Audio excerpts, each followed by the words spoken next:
जिस का नाम जगसोमा था, जिसके मुतालिक हिंदुओं का अकीदा है कि ये इंसान की पैदाइश के साथ ही वजूद में आया था और अव्वलीन इंसानों ने इसकी पुरतशिश की थी। बाज़ मौरखों ने इसे चक्कर स्वामी कहा है और ये भी कि ये दानिशवर देवता का बुत है।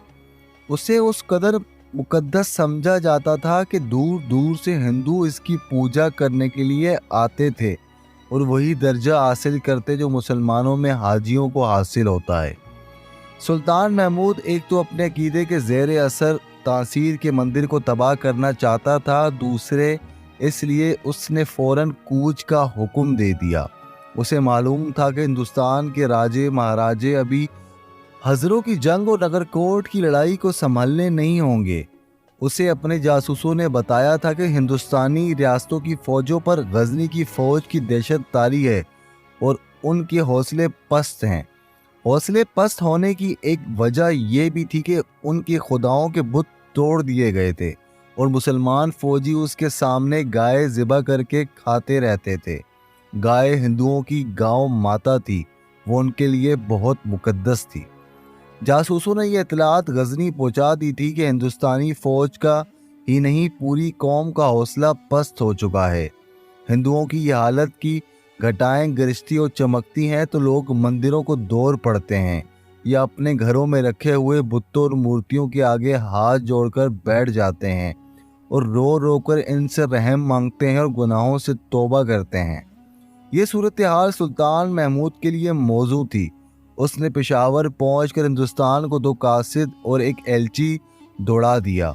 एक बहरा और मुल्तान पैगाम लेकर गया, दूसरा नगरकोट वहां के सालारों को, जिनके रुतबे आज के गवर्नरों जैसे थे, पैगाम दिया गया था कि वो फौज का कुछ हिस्सा बिल्कुल तैयारी की हालत में रखें। पैगाम में इन्हें यह भी बता दिया गया था कि तासीर पर हमला किया जा रहा है।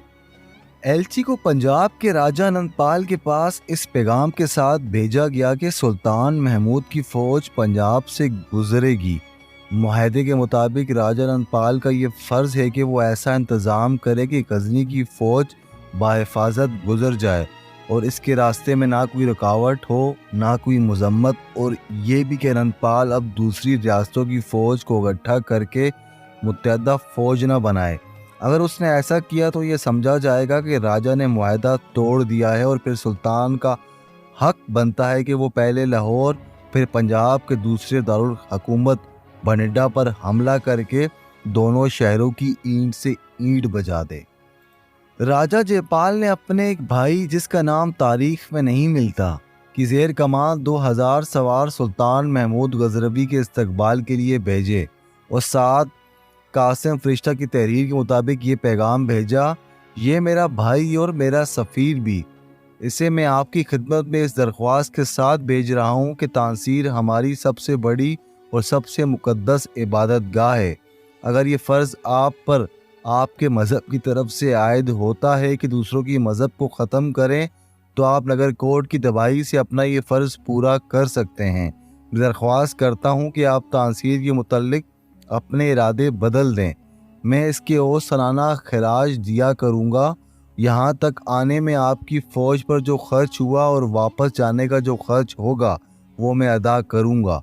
इसके अलावा मैं आपको 50 हाथी और कुछ कम व बेश कीमत हीरे जेवरात भी पेश करूँगा।